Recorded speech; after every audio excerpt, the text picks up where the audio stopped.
DJ বাপি presentation. সমস্ত দেবী দেবতা নিজের নিজের বিমানে চেপে আর আজকে দক্ষ রাজার অনুষ্ঠানে যাচ্ছেন।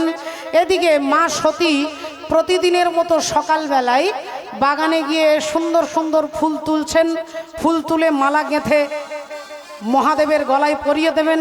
তাই বাগানে গেছেন ফুল তুলতে, আর এক একটা ফুল তুলছেন আর গুনগুন করে গান গাইছেন। চম্পা পারুল জুথি টগর চমেলা আর সইতে নারী এই ফুল ঝামেলা। চম্পা পারুল জুথি টগর চমেলা আর সইতে নারী এ ফুল ঝামেলা।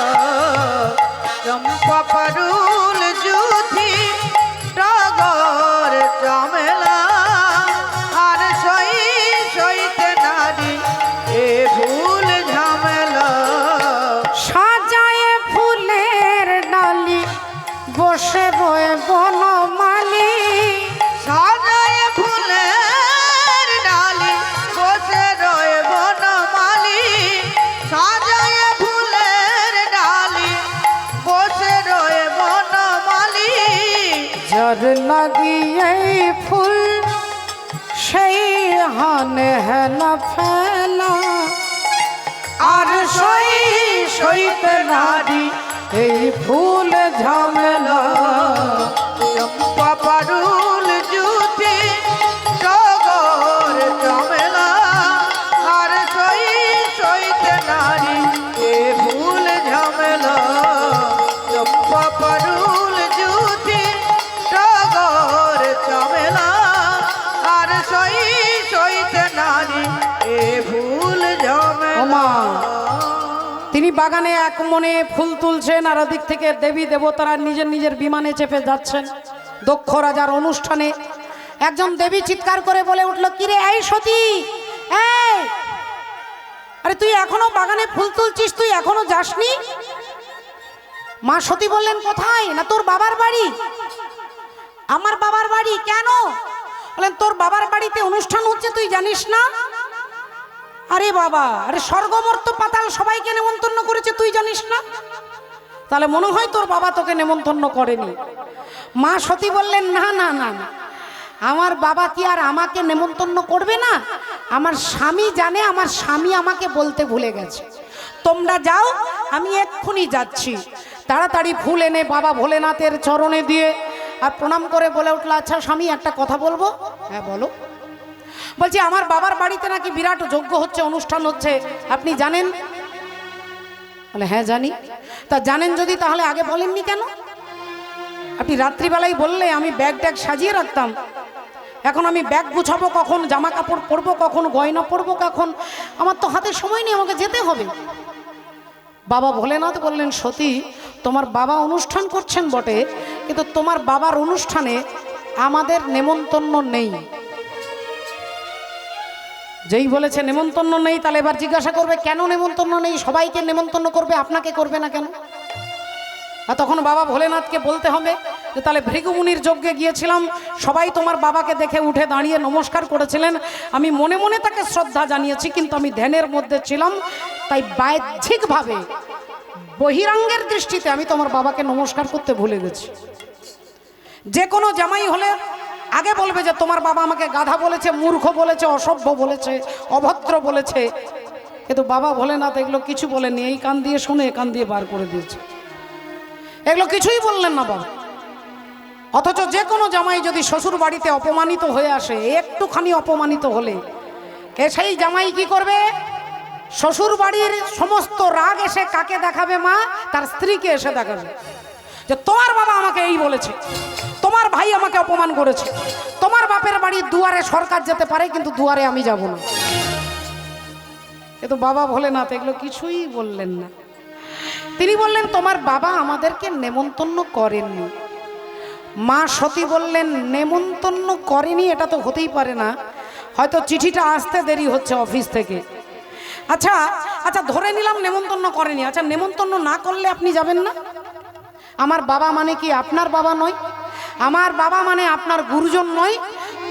আমার বাবা শত ঝামেলার মধ্যে হয়তো ভুলে গেছে, শত ঝামেলার মধ্যে হয়তো নেমন্তন্ন করতে ভুলে গেছে আপনাকে, তাহলে আপনি যাবেন না? ভোলেনাথ বলছেন তোমার বাবা যদি আমাকে ভুলে যেত আমি 100 বার তোমার বাবার বাড়ি যেতাম। হরি হরি বল। তোমার বাবা আমাকে ভুলে গেলে আমি 100 বার যেতাম, কিন্তু তোমার বাবা আমাকে ভুলে যাননি, তোমার বাবা আমাকে ইচ্ছে করে বাদ দিয়ে দিয়েছে। মা সতী বললেন ঠিক আছে আপনি যাবেন না, তাহলে আমি যাবো তো নাকি? ভোলেনাথ বললেন তুমিও না গেলে ভালো, কারণ তুমি ওখানে গেলে সহ্য করতে পারবে না। কিন্তু মা সতী কোনো কথা না শুনে শিব ঠাকুরকে প্রণাম করে যে কাপড়টা পরেছিল ঘরে, ওই কাপড়টা পরলেই ছুট বাবার বাড়ির যজ্ঞের অনুষ্ঠানে যাচ্ছে। কোনো গয়নাও পরেনি, কোনো দামি কাপড়ও পরেনি, চুলও ভালো করে বাঁধেননি, সোজা যাচ্ছেন বিনা নেমন্তন্নে বাবার বাড়ি যাচ্ছেন। অনেক আশা, অনেক ভরসা, বাবা আনন্দ হবে, বাবা খুশি হবে, বাবা আমাকে জড়িয়ে ধরবে, বাবা আমার মাথায় হাত বুলিয়ে দেবে, এই চিন্তা করতে করতে সতী যাচ্ছেন। এত গয়না বেটি কোথায় ফেলি গয়না,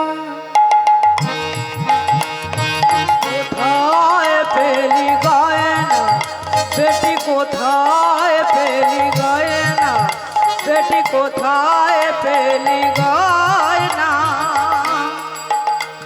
এত গয়না বেটি কোথায় ফেলি গয়না, শৃঙ্গির ওপর ভৃঙ্গি হয়ে, শৃঙ্গির ওপর ভৃঙ্গি হয়ে কেন বাপের বাড়ি চলে এলি গয়না বেটি, কোথায় ফেলি গয়না বেটি, কোথায় ফেলি গয়না।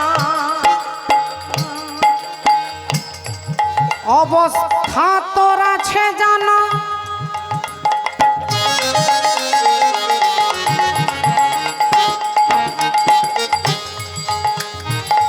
ও মা ভাতের ওপর নুন জটে না, অবস্থা তোর আছে জানা,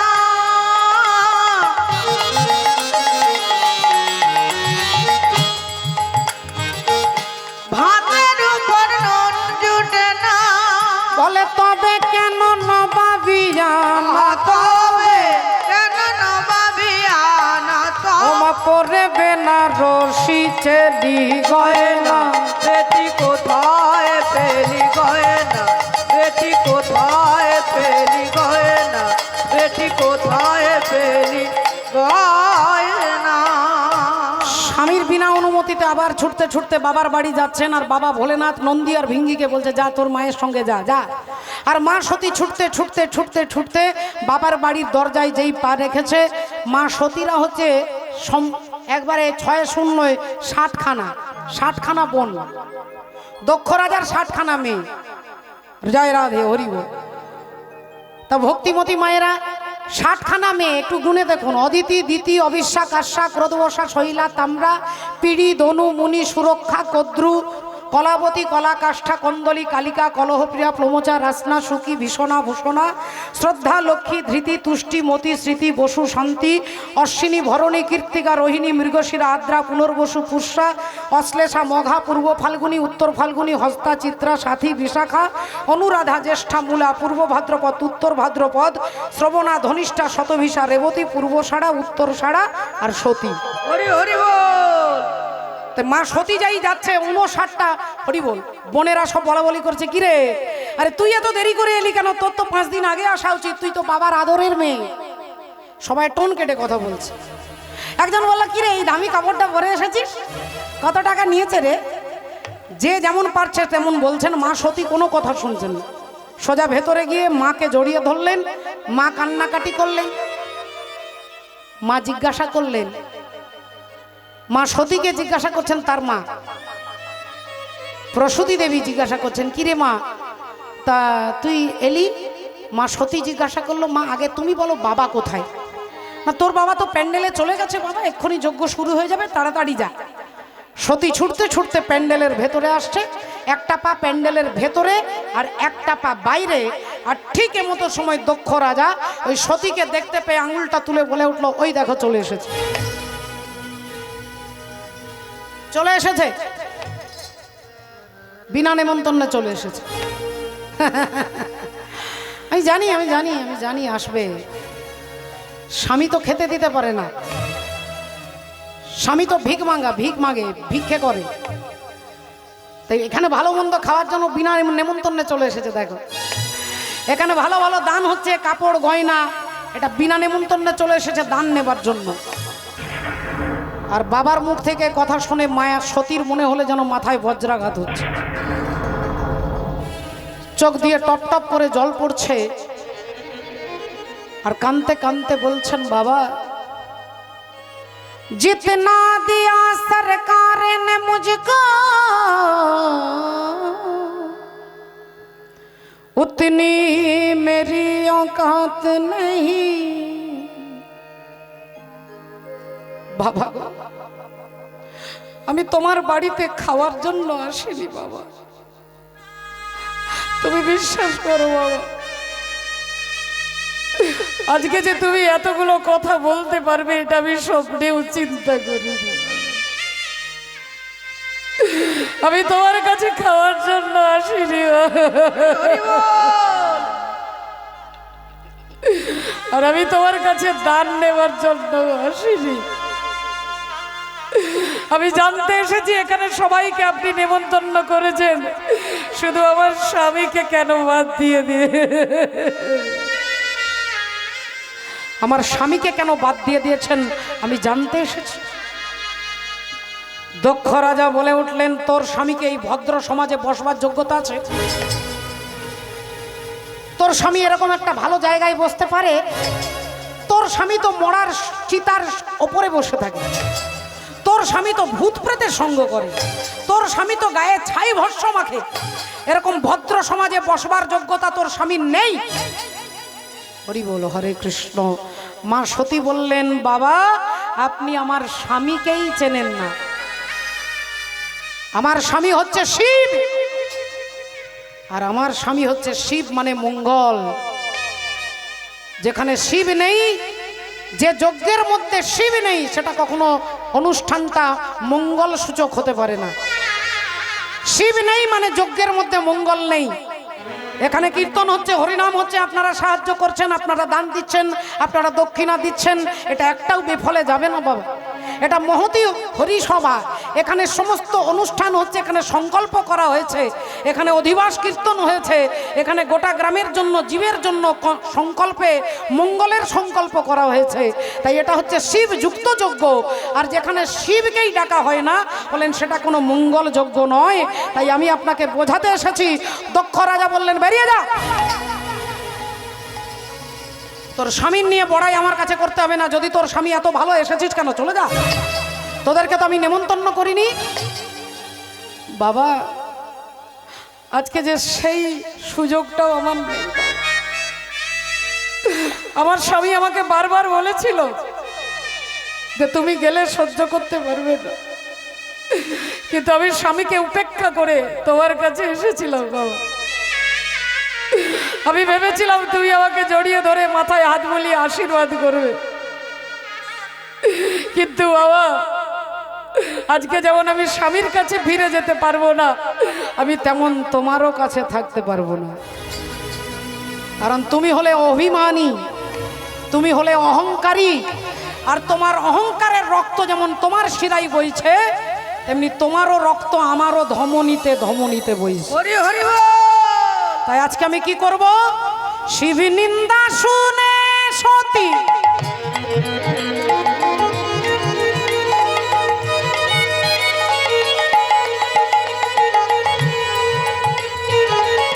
সহিতে নানিল, শিব নিন্দা শুনে সতী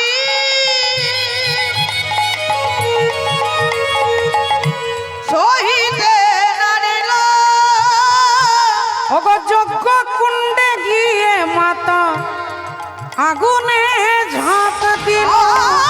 যজ্ঞ কুণ্ডে গিয়ে মাতা আগুনে ঝাঁপ দিল, যজ্ঞ কুণ্ডে গিয়ে মাতা আগুনে ঝাঁপ দিল।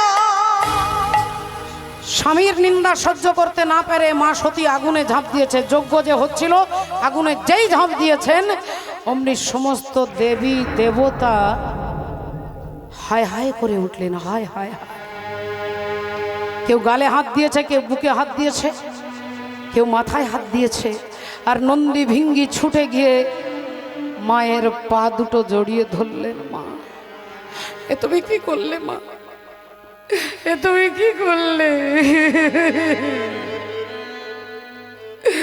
আমাদের ছেড়ে তুমি চিরকালের মধ্যে চলে গেলে। মা, একবারও আমাদের কথা চিন্তা করলে না। মা, একবার আমাদের কথা একবারও ভাবলে না। মা, যে আমাদের কি হবে? আমরা বাবাকে গিয়ে কি করে বলবো? মা, কি করে বলবো? পা দুটো জড়িয়ে ধরে নন্দী ভিঙ্গি কাঁদছেন। মা, মাগো মা, আমায় ছেড়ে কোথাও তুমি চলে যেও না। মা, মাগো মা, আমায় ছেড়ে কোথাও তুমি চলে যেও না। রাত দুপুরে কিংবা কোনো কাক ভরে যেন চোখ চাইলে দেখি তোমায় চোখ ভরে।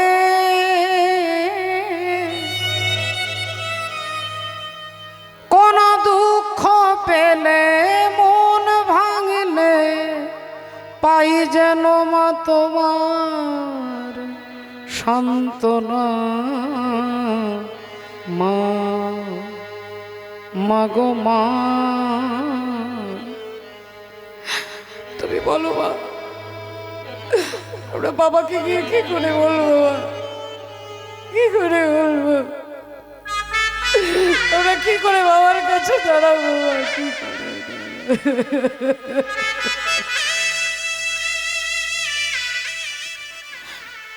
কাঁদতে কাঁদতে ছুটতে ছুটতে যাচ্ছেন। আপনারা যারা শুনছেন প্রথম থেকে একটু মনে করে আসুন যে ঘটনা ঘটে গেছে। মা সতী তার স্বামী ভোলেনাথকে চ্যালেঞ্জ করে বলেছিলেন যে ভগবান কি না আমি চ্যালেঞ্জ করছি, ইনি ভগবান নয়। বলে ভগবানের সঙ্গে যদি কেউ চ্যালেঞ্জ করে তার জীবনে যে এই দুর্ঘটনা ঘটবে এটা বাবা ভোলেনাথ জানে। বারবার বলেছেন, কিন্তু গুরুর কোনো বাক্যই তিনি না শুনে নিজের জিদে তিনি এসেছেন এতটা। তাহলে তার পরিণতি কি হয়েছে আপনারা দেখলেন। রাধে রাধে। চক্রবত পরিবর্তনতে সুখানি চ দুঃখানি চ। এখানে যদি কেউ এসেছেন যে কীর্তন শুনলে বা কীর্তন শুনতে গেলে বা কীর্তন আস্বাদন করলে মনে হয় আমার জীবনে দুঃখ চলে যাবে, এটা একবারে ভুল ভ্রান্ত ধারণা বাবা। দুঃখটাকে সহ্য করার ক্ষমতা আপনার মধ্যে সৃষ্টি হবে, দুঃখ যাবে না। বিপদে মোরে রক্ষা করো এ নহে মোর প্রার্থনা, বিপদে যেন না করি আমি ভয়, এটার জন্য হরিনাম। এরকম অনেক সাধু দেখতে পাবেন, মহাত্মা দেখতে পাবেন যারা অনেক দুঃখ পেয়েছেন, অনেক কষ্ট পেয়েছেন, শারীরিক দুঃখ, কিন্তু তাদের কাছে দুঃখটা দুঃখ নয়। তারা নিজের প্রারব্ধ কর্মকে হাসি মুখে সহ্য করেছেন। এটার জন্যই হরিনাম শোনা, যে প্রারব্ধ কর্মের ফলকে আপনি আনন্দে স্বীকার করতে পারবেন। আর আমার মতো মূর্খ দুরাচারী যারা, তাহলে তারা সারা জীবন কাঁদতে কাঁদতে প্রারব্ধ কর্মকে ভোগ করবে। কিন্তু প্রারব্ধ কর্মের ফল আপনাকে পেতে হবে। রাধে রাধে। এ জন্মে নয়, পরের জন্মেও পেতে হবে। বলে প্রমাণ, একজন ব্রাহ্মণ ছিলেন, সাত্ত্বিক ব্রাহ্মণ। টাকা কড়ি কোনো কিছুই সংসারে ছিল না, ভিক্ষে করেও সংসার ভালো করে চলে না। কিন্তু আশ্চর্য একটা মেয়ে ছিল মা। ব্রাহ্মণ ভাবলেন মেয়ে বড় হয়েছে, মেয়ের বিয়ে দেবো, কিন্তু মেয়ের বিয়ে দেবো কি করে? আমার তো সামর্থ্য নেই, তাই টাকা পয়সা চাইতে গেলে গ্রামের লোকের কাছে হাত পাততে হবে। আমি গ্রামের কারোর কাছে হাত পাতবো না, তাই টাকাই যদি চাইতে হয় আমি লক্ষ্মী দেবীর আরাধনা করে মা লক্ষ্মী দেবীর কাছে কিছু অর্থ চাইব। এই ভেবে ব্রাহ্মণ জঙ্গলে চলে গিয়ে লক্ষ্মী দেবীর আরাধনায় বসলেন। 4 মাস সময় পেরিয়ে গেল। 4 মাস ঘরে এলেন না, গ্রামের সবাই ধরে নিল ব্রাহ্মণ মারা গেছে। এবার গ্রামের লোক ভাবলো এটা আমাদের কর্তব্য, ব্রাহ্মণ যখন মারা গেছে ওনার মেয়েটাকে সবাই চাঁদা তুলে মেয়েটাকে একটা ভালো ছেলের সঙ্গে বিয়ে দিয়ে দিয়েছে। এদিকে দেখতে দেখতে 1 বছর হতে যায়, লক্ষ্মী দেবী রাত্রিবেলায় এসে দাঁড়িয়েছে, বলো বাবা তুমি কি চাও? ব্রাহ্মণ বললেন, মাগো আমি কারোর কাছে হাত পাতিনি, আমি তোমার কাছে হাত পেতেছি আমার মেয়ের বিয়ের জন্য, যদি তুমি কিছু সাহায্য করো মেয়েটার বিয়ে দেব। লক্ষ্মী দেবী বললেন, বাবা তোমার মেয়ের বিয়ে তো হয়ে গেছে। কি করে হলো মা? বলে গোটা গ্রাম মিলে চাঁদা তুলে তোমার মেয়ের বিয়ে দিয়ে দিয়েছে এর মধ্যে। বললেন তাহলে মা তুই আমার প্রণাম নে, আমার আর কিছু লাগবে না। ব্রাহ্মণ যেই চলে যাচ্ছে, লক্ষ্মী দেবী বলল, দাঁড়াও বাবা, 1 বছর আমার সাধনা করেছো, শীতকালে ঠান্ডা লেগেছে, গ্রীষ্মকালে গরম লেগেছে, বর্ষাকালে ভিজে ভিজে আমাকে ডেকেছো, এত কষ্ট করেছো, স্নান করেছো, আসন পেতেছো, ধ্যান করেছো, পুজো করেছো, তা এত কষ্ট যে করে আপনারা দাঁড়িয়ে বসে কীর্তন শুনছেন, কোমরে যন্ত্রণা, হাঁটুতে যন্ত্রণা, ঘাড়ে ব্যথা, এত কষ্ট, এত সংসারের দায়িত্ব ফেলে এসেছেন, এর কি কোনো ফল নেই? বলে অবশ্যই আছে, চুরি করলেও ফল পাবেন, দান করলেও ফল পাবেন। আজকে যারা কষ্ট করে শুনছেন এই প্রারব্ধ কর্মের ফল আপনারাও পাবেন একদিন না একদিন। তাই বললেন তুমি আমার সাধনা করেছো, 1 বছর আমার জন্য আমাকে ডেকেছো, তাই তোমার কর্মের ফল তোমাকে নিতে হবে। মা তুমি আমায় কি ফল দেবে? বলে 1 বছরের জন্য রাজা করব তোমাকে। ব্রাহ্মণ পায়ে ধরে বলল, মা তোকে বারবার প্রণাম করে বলছি, মা আমাকে রাজা করে দিস না, আমি রাজা হতে চাই না মা, তোর যদি ইচ্ছে হয় তুই আমাকে আরো ভিখারি করে দে, আরো কাঙাল করে দে, কিন্তু আমাকে রাজা করে দিস না মা। মা লক্ষ্মী দেবী বললেন, এটাই তোমার কর্মের ফল, তোমাকে পেতে হবে। বলে দিয়ে লক্ষ্মী দেবী চলে গেলেন। ব্রাহ্মণ ভাবলেন রাজা আমি হব না, কারণ রাজা হওয়ার কোনো যোগ্যতা আমার মধ্যে নেই, রাজার মতো চেহারা আমার নেই, রাজার মতো রং ঢং আমার নেই, তাই রাজা হওয়ার থেকে আত্মহত্যা করা ভালো। পুকুরে জলে ঝাঁপ দিয়ে আত্মহত্যা করবে।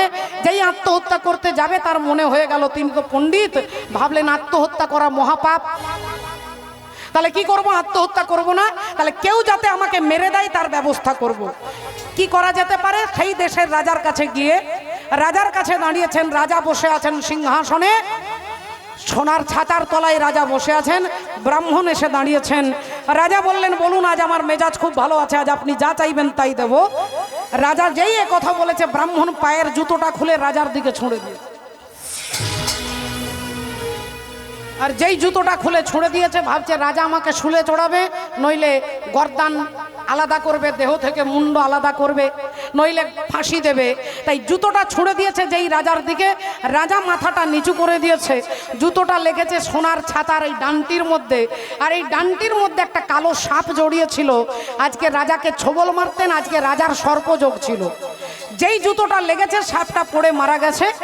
রাজপণ্ডিত বললেন, মহারাজ আপনার কুষ্টি বিচার করে দেখছি আজ আপনার মৃত্যু যোগ ছিল, ওই ব্রাহ্মণ আপনাকে বাঁচিয়েছে। রাজা অমনি 4টে সিঁড়ি নেমে এসে রাজা ব্রাহ্মণের হাতে ধরে বলছে, আপনি আমাকে বাঁচিয়েছেন, তাই আমি আপনাকে খুশি হয়ে 1 বছরের জন্য এই দেশের রাজা করতে চাই।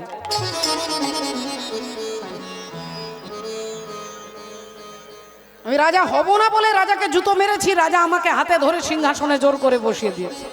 1 বছরের জন্য জোর করে বসিয়ে দিলেন, ভালো মন্দ খাওয়ালেন, ভালো পড়ালেন, ভালো জায়গায় ঘুমোতে দিলেন। দেখতে দেখতে এইভাবে চলতে চলতে চলতে রাজার সঙ্গে খুব বন্ধুত্ব হয়ে গেল। রাজা যেখানে যায় ব্রাহ্মণকে নিয়ে যায়। একদিন রাজা চলে গেছে মৃগয়া করতে, ব্রাহ্মণকে নিয়ে গেছে। গভীর রাত্রিতে একটা জঙ্গলের মধ্যে তিরপল খাটিয়ে তাম্বু তৈরি করে দুজনে শুয়ে আছে। এমন সময় ব্রাহ্মণের খুব তৃষ্ণা পেয়েছে, জল খাবে, জল পিপাসা পেয়েছে। ব্রাহ্মণ উঠে যেই যাবে রাজার দিকে, অমনি দেখছে একটা জঙ্গলের সাপ তিরপলের তলা দিয়ে এসে রাজার বিছানায় উঠে যাচ্ছে।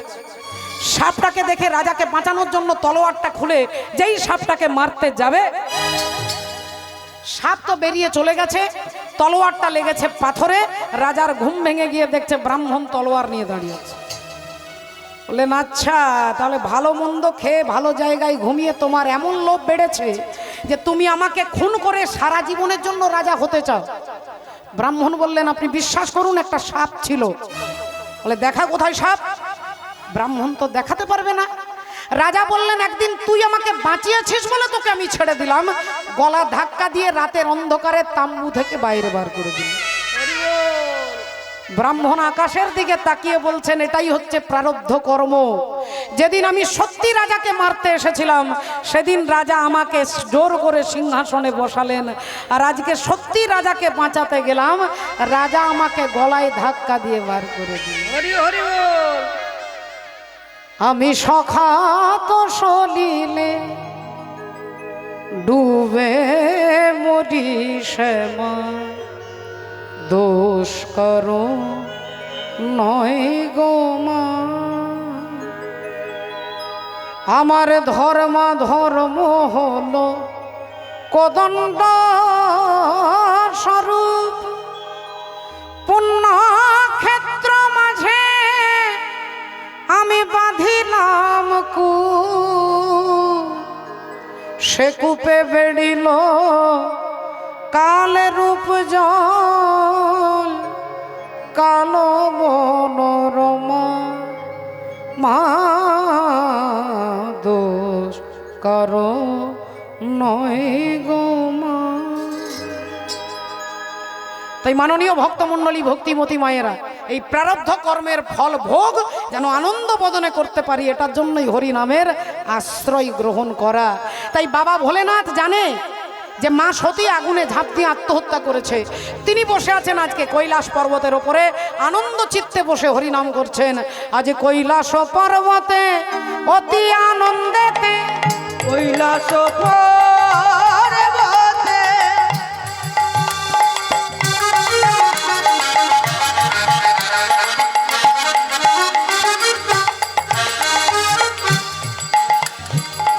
অতি আনন্দেতে ওগো বসিয়া রয়েছে ভোলা। কৈলাস পর্বতে অতি আনন্দেতে বসিয়া রয়েছে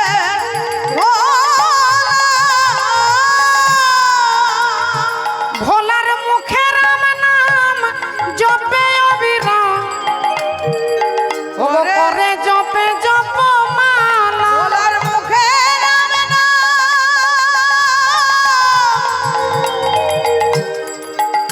আজ জপে অবিরাম, করে জপে জপ মালা। বলি হরি হরি হরি বলে, হরি হরি হরি হরি বলে, হরি হরি হরি বলে, ও যে ভাবে হিল্লোলে হেলে দুলে, হরি হরি হরি বলে, ভাবিন্দারে হেলে দুলে, হাতে দুটি নয়ন জলে।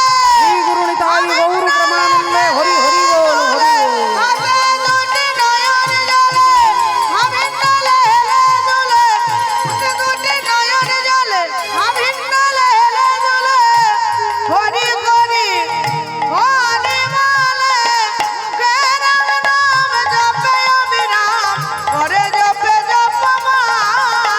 ভোলার মুখে রাম নাম জপে অবিরাম, করে জপে জপ মালা। আর নন্দী ভিঙ্গি ছুটতে ছুটতে আসছেন, চিৎকার করতে করতে বাবা বাবা বলে। ভোলেনাথ বললেন, এ কি তোরা দুজন ফিরে এলি, তোদের মা কোথায়? না, বাবা আমাদের মা আর কোনোদিন ফিরে আসবে না বাবা, আর কোনোদিন ফিরে আসবে না, আসবে না। কেন, কি হয়েছে? বললেন, আপনার শ্বশুর মশাই আপনার নিন্দা করছিল, আর মা সহ্য করতে না পেরে আগুনে ঝাঁপ দিয়ে আত্মহত্যা করেছে। তাহলে এবার আপনারা বলবেন, যিনি তত্ত্ব সম্রাট, যিনি সবকিছু জানে, তাহলে আজকে তিনি কি করছেন দেখুন। এ কথা যেই বলেছে, সোজা উঠে দাঁড়িয়ে আর মাথাতে হাত দিয়ে একটা জটা ছিঁড়ে আর জটাটাকে মাটিতে আছাড় দিয়ে ফেলেছে। অমনি একজন অসুর সৃষ্টি হলো। আর ওই অসুর জিজ্ঞাসা করলেন, আমার পরিচয় কি, আমি কে? বললেন, তোমার নাম বীরভদ্র। আমার কাজ কি? না, দক্ষ রাজা যে যজ্ঞটা করছে, ওই যজ্ঞটাকে নষ্ট করে দেওয়া। রাগটা মা সতীর জন্য হয়নি, কারণ সতী তার কর্মের ফল পেয়েছেন। রাগটা হলো যে অহংকারী দক্ষ রাজার আজকে অহংকারটাকে চূর্ণ করবেন। আজকে প্রজাপতি দক্ষ রাজার অহংকার চূর্ণ আপনারা শুনছেন, সেই অহংকারটার জন্যই বাবা ভোলেনাথ রেগে গেলেন। বললেন, বীরভদ্রকে যাও, এই শিবহীন যজ্ঞকে নষ্ট করে দাও, পণ্ড করে দাও। আর বীরভদ্র যাচ্ছেন, সঙ্গে ভূত প্রেত যাচ্ছেন। আগে যাই বীরভদ্র, পিছে ভূতগণ। আগে যাই বীরভদ্র, পিছে ভূতগণ। আগে যাই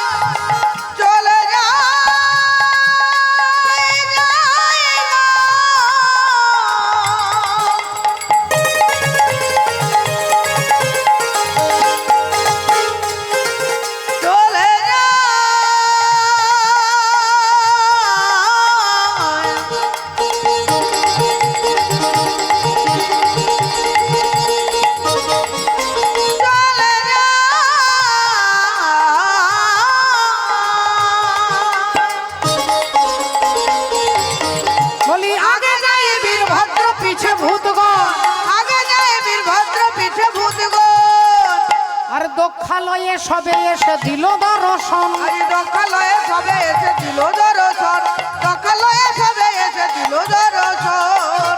এই যে বিরাট বড় প্যান্ডেল করেছিলেন, প্যান্ডেলের এক একটা খুঁটি খুলতে লাগলেন সব ভূত প্রেত, ব্রহ্মদৈত্যী, ডাকিনী, সাতিনী, পিশাচ। আর বীরভদ্র সোজা ভেতরে গিয়ে যেখানে যজ্ঞের আগুনটা জ্বলছিল আগুনের মধ্যে প্রস্রাব করে দিয়েছে। যেই প্রস্রাব করে দিয়েছে অমনি ভৃগুমুনি আর দক্ষ রাজা চিৎকার করতে করতে আসছে, এদের মালিক যেমন অভদ্র তেমনি দলের লোকগুলোও অভদ্র। আর যেই এ কথা বলেছে মালিক যেমন অভদ্র, মালিক যেমন মূর্খ, এ কথা যেই বীরভদ্র শুনেছেন অমনি সঙ্গে সঙ্গে ত্রিশূলটা ছুঁড়ে দিয়েছেন দক্ষ রাজা।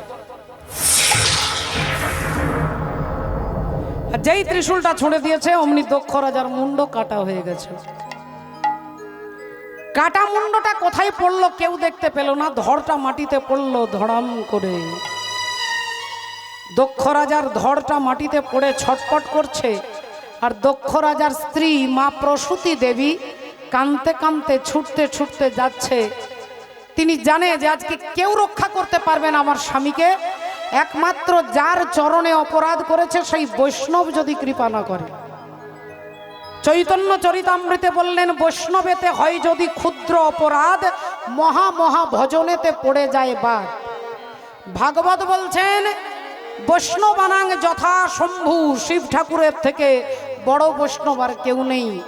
এ কথা ভাগবত বলছেন, বৈষ্ণবানাং যথা শম্ভু। তাহলে আজকে মা প্রসূতি দেবী কার কাছে যাচ্ছেন? ভোলেনাথের কাছে যাচ্ছেন কাঁদতে কাঁদতে। গিয়ে চরণে আছাড় খেয়ে পড়েছে যে আমার স্বামীকে আপনাকে বাঁচাতে হবে।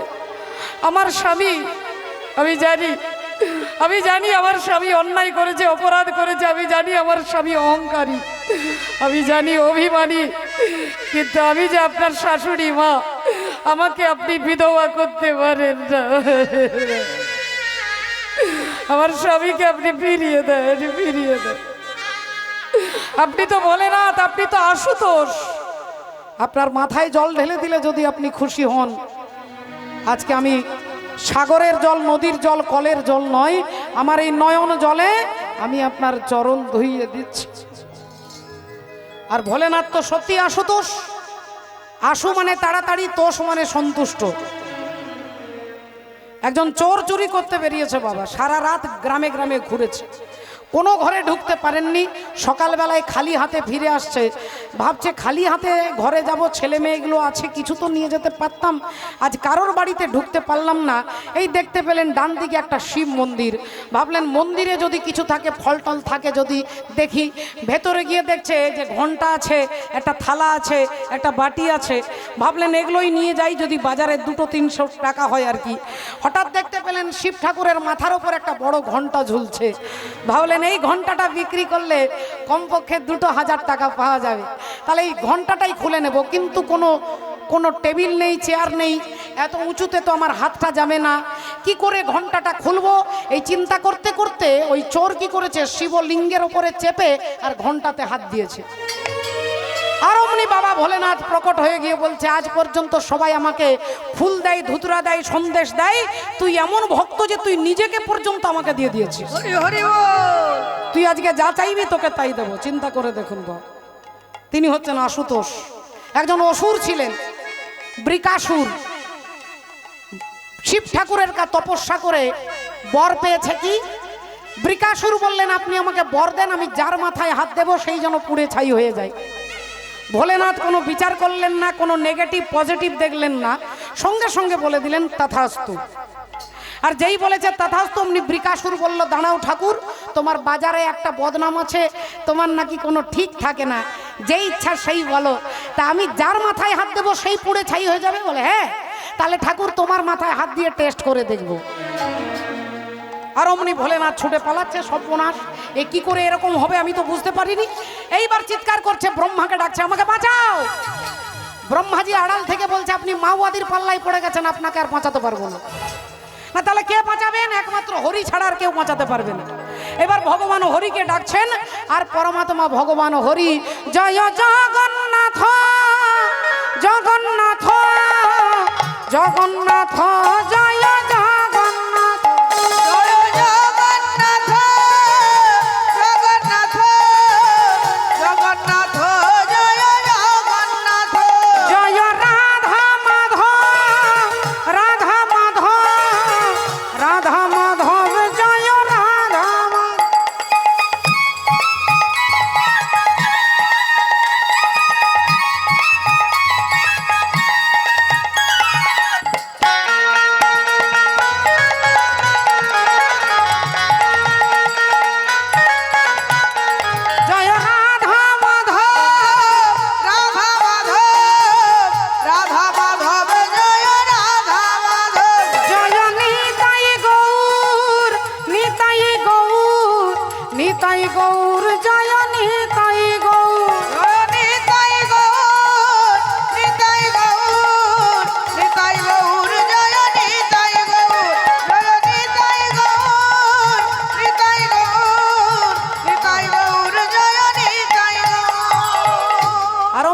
ভোলেনাথকে রক্ষা করতে পরব্রহ্ম ভগবান হরি একটি ব্রাহ্মণ সেজে আসছেন এই রাস্তা দিয়ে, আর শিব ঠাকুর এই রাস্তা দিয়ে ছুটছে। ভগবান চোখে ইশারা করে বলছে আমার পেছনে দাঁড়িয়ে যাও। শিব ঠাকুর গিয়ে হরির পিছনে লুকিয়েছে। বৃকাসুর বললেন এই যে ব্রাহ্মণ ঠাকুর আপনি সরে যান, আপনার পেছনে যিনি আছেন আমি তার মাথায় হাত দেব। বলে কেন? না তিনি আমাকে বর দিয়েছে যার মাথায় হাত দেব সেই নাকি পুড়ে ছাই হয়ে যাবে। ভগবান হরি বলে উঠলেন এনাকে আপনি বিশ্বাস করেছেন? এনার ঘর বাড়ি বলে কিছু নেই, ইনি অঘরি। ইনি এরকম 10 জনকে আশীর্বাদ দেওয়া আছে, মার্কেটে আছে, খোঁজ নিয়ে দেখবেন, কারোর আশীর্বাদ কাজে লাগেনি। বলেন সেই জন্য তো ওনার মাথায় হাত দিয়ে টেস্ট করে দেখব। ভগবান হরি বললেন আরে বাবা নিজের মাথায় হাত দিয়ে দেখুন না। বৃকাসুর বললেন আপনি কি ভেবেছেন আমি কি কমপ্লেন খাই না নাকি? আমার কি বুদ্ধি নেই? আমি জানি আর যদি সেটা সত্যি হয় তাহলে আমি পুড়ে ছাই হয়ে যাব না। ভগবান দেখলেন তাহলে কমপ্লেনে কাজ হবে না, হরলিক্সের দিকে যেতে হবে। সঙ্গে সঙ্গে বললেন আচ্ছা আচ্ছা আচ্ছা ঠিক আছে ঠিক আছে, তাহলে এক কাজ করুন, আপনার যদি আশীর্বাদ সত্যি হয় তাহলে আপনি পুড়ে ছাই হবেন তো? হ্যাঁ, তাহলে হাতটা মাথার উপরে রাখুন, যদি আপনার মাথাটা গরম লাগে তাহলে জানবেন আশীর্বাদ ঠিক আছে, আর মাথা যদি গরম না হয় তাহলে জানবেন পুড়ে ছাই হবেন না। বৃকাসুর বললেন আইডিয়া খারাপ নয়, রাধে রাধে। সঙ্গে সঙ্গে মাথায় ওপরে হাত দিয়েছে। এবার যেই বৃকাসুর হাতটা ওপরে রেখেছে ভগবান হরি জিজ্ঞাসা করছে মাথা গরম লাগছে? বৃকাসুর বললেন না। হাতটা আর একটু নামান, অনেকটা উপরে হয়ে গেছে, একটু নামান। এবার গরম লাগছে? আগে না কিছুই লাগছে না। তাহলে হাতটা আর একটু নামান, আর একটু নামিয়েছে, এবার লাগছে গরম। বলেন না আমি তো আগেই বলেছি এনার বাজারে বদনাম আছে, এনাকে বিশ্বাস করবেন না। আরে আপনি পুড়ে গেলে আপনার মাথাটা গরম হবে না? তাহলে এক কাজ করুন আরেকটু নামান, এবার কিন্তু গরম লাগা উচিত। হাতটা একবারে মাথার কাছে চলে গেছে, এইবার গরম লাগছে? বলে একটুও লাগছে না। বলে তাহলে বিশ্বাস করুন এনার আশীর্বাদের কোনো দাম নেই, মাথায় হাত দিয়ে দেন। আর যেই বৃকাসুর মাথায় হাত দিয়েছে উনি পুড়ে ছাই হয়ে গেছে। ভগবান শ্রী হরি বললেন এবার যখন আশীর্বাদ দেবে তখন একটু পরীক্ষা নিরীক্ষা করে ভাবনা চিন্তা করে দিও। সেই ভোলেনাথের পায়ে ধরে শাশুড়ি মাতা কাঁদছে যে আমার স্বামীকে রক্ষা করতে হবে, বাঁচাতে হবে। ভোলেনাথ বললেন ঠিক আছে তোমার স্বামীকে আমি বাঁচিয়ে দেব, এক কাজ করো, রাধে রাধে, আপনার স্বামীকে বাঁচিয়ে দেবো, আমার শ্বশুর মশাইকে বাঁচিয়ে দেবো। দেবতাদেরকে বললেন এনার মাথাটা ফিরিয়ে নিয়ে এসো, সুমেরু পর্বতে পড়ে আছে। দেবতারা বললেন যে মুখ দিয়ে শিব নিন্দা করেছেন সেই মুখটা আমরা ফেরত দেব না। তাহলে আমি যে আমার শাশুড়িকে কথা দিয়েছি তার স্বামীকে বাঁচিয়ে দেব, আপনি অন্য টেকনিক অবলম্বন করুন কি করলে বাঁচানো যাবে। এখন ভোলেনাথ চিন্তা করলেন কিভাবে শ্বশুরকে বাঁচাবো, কিসের মুন্ড বসাবো। এই চিন্তা করতে করতে করতে একটা ছাগলের মুন্ড দক্ষ রাজার মাথায় বসিয়ে দিয়েছে। আচ্ছা আমার রয়্যাল বেঙ্গল টাইগারের মুখ নয়, হরিণের মুখ নয়, বাঘের মুখ নয়, সিংহের মুখ নয়, শ্রীগালের মুখ নয়, ছাগলের মুন্ড বসিয়ে দিলেন কেন? কেন রাধে, কেন ছাগ মুন্ড বসালেন? এবার আপনাদের কাছে চলে যাব, ছাগল কিভাবে ডাকে একটু আমাকে যদি করে শোনান বলতে সুবিধা হবে, বুঝতে সুবিধা হবে। ছাগল কিরকম ডাকে মা? হ্যাঁ আমি জানি, কিন্তু আমি দেখালে আপনারা বলবেন চৈতালি ছাগলে। হ্যাঁ আপনারা জানেন যে ম্যা ম্যা বলে, ম্যা ম্যা, আচ্ছা ম্যা ম্যা ম্যা মানে কি? ম্যা মানে আমি, ম্যা মানে আমি, ম্যা মানে আমি। আর আমি কে বেশি বলে? যার অহংকার আছে সে আমি কথাটা বেশি বলে। আমি এত টাকা চাঁদা দিয়েছি, আমি ওই মন্দিরটা করতে সাহায্য করেছি, আমি ওর মেয়ের বিয়েতে এটা করে দিয়েছি, আমি ওখানে একটা বিরাট জায়গা কিনেছি। এই আমি তো তার মধ্যেই থাকে যার মধ্যে অহংকার থাকে। তাই দক্ষ রাজা যে অহংকারী এটা বোঝানোর জন্য ছাগলের মুন্ডটা বসিয়ে দিলেন। রাধে রাধে, ছাগ মুন্ড বসিয়ে দিলেন। আর দক্ষ রাজা নিজের ভুল বুঝতে পেরে ক্ষমা ভিক্ষা চেয়ে তিনি ভেতরে চলে গেলেন। আর এদিকে হরি বল হরে কৃষ্ণ বাবা ভোলেনাথ ওই যে মায়ের দেহটা, দেহ যে ত্যাগ করেছিলেন ওই সতীর দেহটাকে কাঁধে তুলে নিয়ে তাণ্ডব নৃত্য শুরু করলেন। স্বর্গ মর্ত পাতাল থরথর করে কাঁপছে, দেবতারা হাত জোড় করে শিব ঠাকুরের স্তুতি করছেন। আসুন আজকে আমরা বাবা ভোলেনাথের স্তুতি শুনবো, চোখ বন্ধ করে উলুধ্বনি হবে মাগো। जटाटवी गलत जलत प्रवाह पाविक स्थले गले बलम बलम्बित भुजंग तुंग मालिक डमट डमट डमट डम निना डमर जमर जवम चकार चांड तांडव तनोतु न शिव शिवम शिवम जटा कटाह संभ्रम भ्रमणि लिम्प निर्जरि विलोल वीचि वल्लरि विराजमान मूर्धनि धगद धगद धगद धग ललाट पट्ट पावके किशोर चंद्र शिखरे रति प्रतीक्षणा मम ओम नमः शिवाय ओम नमो शिवाय ओम नमो शिवाय। বাবা ঠাকুর একটু চিন্তা করে দেখুন, আজকে ভোলেনাথ তিনি তাণ্ডব নৃত্য করছেন, দেবতারা স্তুতি করছেন, কিন্তু তাকে শান্ত করা যাচ্ছে না। আর তাণ্ডব নৃত্য করছেন, শান্ত করতে পারছেন না, দেবতারা গেছেন ভগবান হরির কাছে। পরমাত্মা শ্রী হরি তিনি দেখলেন যে বাবাকে শান্ত করতে গেলে বাবার কাঁধে যে মায়ের দেহটা আছে, ওই সতীর দেহটাকে আগে ওখান থেকে সরাতে হবে। তাই সুদর্শন চক্রকে বললেন, যাও মায়ের দেহটাকে খণ্ড খণ্ড করে দাও। আর সুদর্শন চক্র গিয়ে মায়ের দেহটাকে 51টা টুকরো করলেন, 51 জায়গায় পড়লো। একবার আসাম কামরূপ কামাখ্যা থেকে কন্যাকুমারী পর্যন্ত 51টা জায়গায় 51 টুকরো পড়লো বলে মায়ের 51 পীঠ, সতী পীঠ সৃষ্টি হলো। বাবা যখনই সতীর দেহটা কাঁধ থেকে সরে গেল, এই তখনই বাবা ভোলেনাথ ত্রিশূলটা মাটিতে গেঁথে আর চোখ বন্ধ করে ধ্যানের মধ্যে 87,000 বছর তিনি ধ্যানে বসে রইলেন।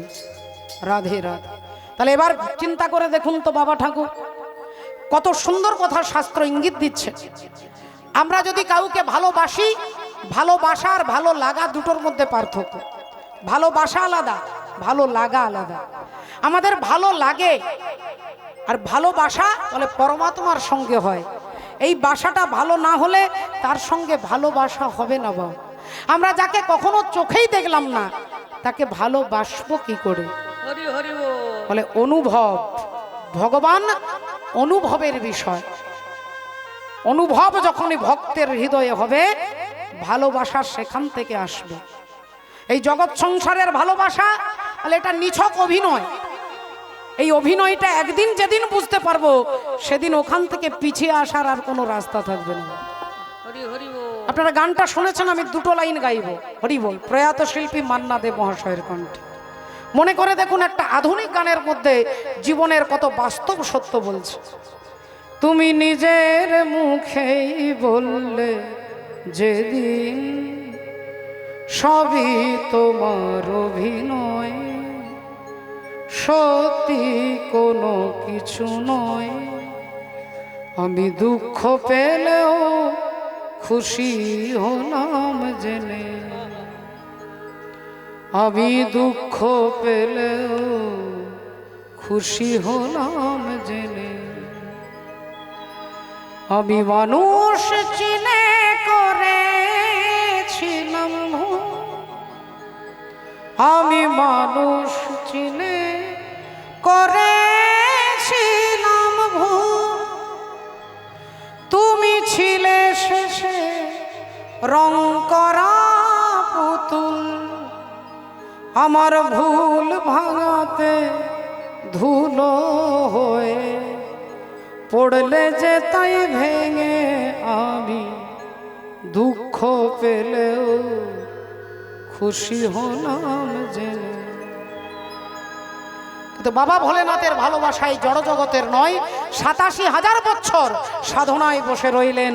স্বর্গমর্ত পাতাল শান্ত হয়ে গেল, দেবতারা নিশ্চিন্তে